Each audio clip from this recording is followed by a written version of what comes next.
today. I don't think it matters. Do I look pretty enough? You look so gorgeous.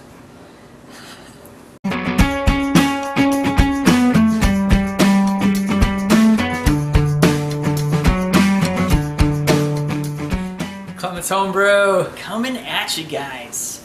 So we've been outside brewing, and Kahlua Barb was inside making mozzarella cheese. Yeah, so I wouldn't say I was brewing more than tasting the cheese and harassing Dad. It's all good.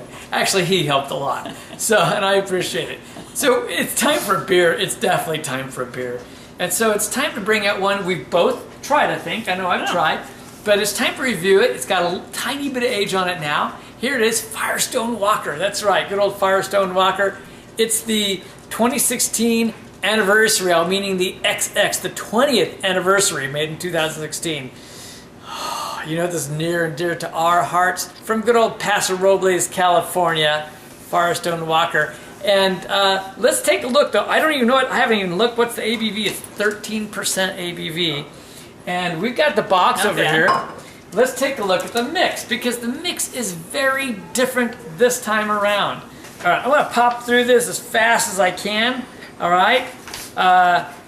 Here's where it's so different than in the past. Have they got Parabola in it? Of course they do. Yes. 40% Parabola. Okay, 40%. So you know it's gonna have like a big lot of stout character. Next one, interesting, Sticky Monkey. Now that's been on there before. 20% Sticky Monkey. Velvet Merkin, 17.5%. Bravo. Have you had the Bravo? Bravo is pretty fun. Man, that is one big old boozy brown ale. That's 12.5% of the mix. And then Eldorado, which I dig on, is 13.5%, which is a blonde barley wine. So really a different mix, very heavy on the Imperial Stout. Now the one thing I have to say is all these have been aged in bourbon barrels. Yes, of course. One was new oak, the Parabola was new oak and bourbon barrels, and then the Sticky Monkey was aged in bourbon and then brandy barrels also. So yeah, so good stuff. We're gonna get it cracked open and give it a try. All right, I poured Christian's a little more aggressively, so he's got more head than I do. Yeah, and it's got a nice looking head. It's what do you say, like a light khaki? Yeah, light khaki. Yeah. And but from here, it's almost, well, you can't really see through it, but on the very bottom, I get like red hues. Yeah, you get red hues. As he was pouring, it wasn't so opaque. It was not dark and murky. Yeah. You can definitely tell that the blonde barley wine was in there along with the brown. Right. Which gives it those red hues. But it's mostly Parabola, so it's all about the nose and the taste. Yeah. I did get to have the 2015 and 16 side by side, which was really interesting. Yeah, well, I mean, it smells good, of course, because I like Parabola. First thing I'm getting, though, is big caramel, toffee, and dark fruits is what's really hitting me. A lot of dark fruits. I'm getting raisin, I'm getting figs, I'm getting date. Two of the things in here have oatmeal in them, the Velvet Merkin and the Parabola. Yeah, I was going to say that was when I had a first sniff. I actually could tell that the oatmeal was in there. Yeah. You could tell with the head on here that it was a little bit silkier from the oatmeal. Right. Also, you get, those nice dark fruits in there. You start to get a little bit of the bourbon barrel in there. So it's nice and boozy, but you get a good amount of sweetness on it. You get caramel, but both that and toffee. And it's because you're getting that English barley wine type character coming through as well. Also, the Bravo is a big old boozy. I mean, I know it's only 12.9%, only 12.9%. But when you look at this mix, your Parabola's 13%, Sticky Monkey's 12.3%, Velvet Merkin's the light one at 8.5%, Bravo is 12.9% ABV, and Eldorado's 13.5%. So, I mean, these are giant, big, boozy beers, and you do know that there's bourbon in this. The blonde was packing the most heat, huh? Yeah, and you know what? It's funny. Even though there's only 10% of the Eldorado in there, I mean, I get that Eldorado character going on. The other one I want to note that I was picking up on is the Sticky Monkey, which is 12.3%. I am picking up on that Sticky Monkey, which is a beautiful beer. You are getting parts of those barley wine flavors or notes in there. Almost a little bit of breadiness that I like to get out of it. And it's the English barley wine in the Sticky Monkey, so you are going to get a lot more of those toffee characteristics coming through, and that's probably where a lot of that's coming from. Other than that, it's a good mix. I get some coconut. I missed that. There is some toasted coconut on there as well. Yeah. I didn't mention. But, you know, we're going to push on through because we need to get our drink. You know what? I think we're going to be able to judge this better by taste. Now, this right now is in the low to mid 50s, which is perfect. Perfect serving time. Well, I would just say the word perfect in general might explain this beer.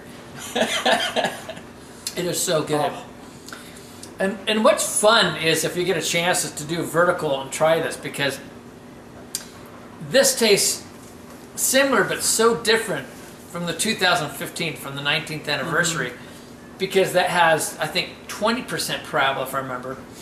And so it's less stouty.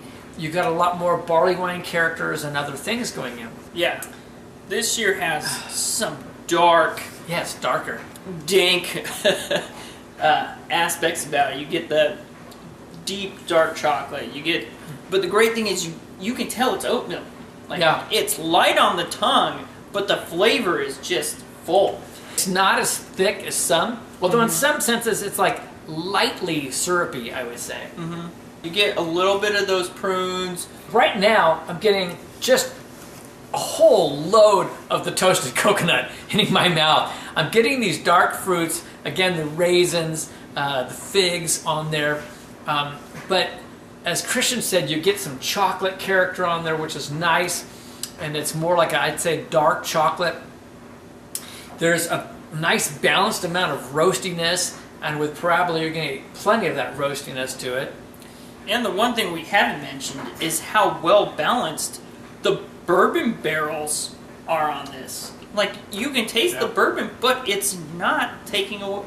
There's no burn. No burn, no alcohol. Like, at least for us. Taste. I mean, we do love it. I'm starting now to get a little bit of the leather taste.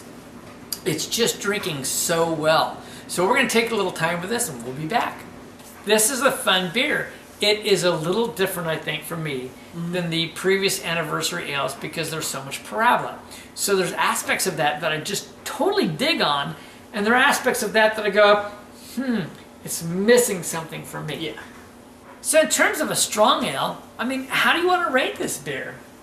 Well, as a strong ale, it is tasty, delicious. It's really good, though. I'm not going to lie. Probably say like 97. I feel like there's just so many aspects of the strong ale. It's good. That's all I'm going to say. Well, you know, I'm no poker player. I like to imagine I'd be a good poker player, but I'm not. 97. You said 97, I got a grin. I mean, I'm right there. It's still world class. It's always world class. How do you go wrong? Firestone Walker. Yeah, there's just no way around it. In terms of overall, though, what do you think? You know, it's really changed dynamically as it's warmed up. It's a little bit thinner now. It's still balanced, and I say that in a good way. It's going to stay at a 97. It's excellent. And I think he's pretty much right there. I'm going to shift slightly from him. I'm going 96, just down one notch. And the variety on this, I think, for me, 40% of parabola was too much. So, but... Yeah, totally should only done 39%. But, yeah, right. Here it is again. It's the Firestone Walker 2016. It's the XX anniversary ale, the 20th anniversary ale from Firestone Walker of Paso, Robles, California. Ooh. So drinkable. I mean, this came out in October 27th. It is now April 9th, I believe.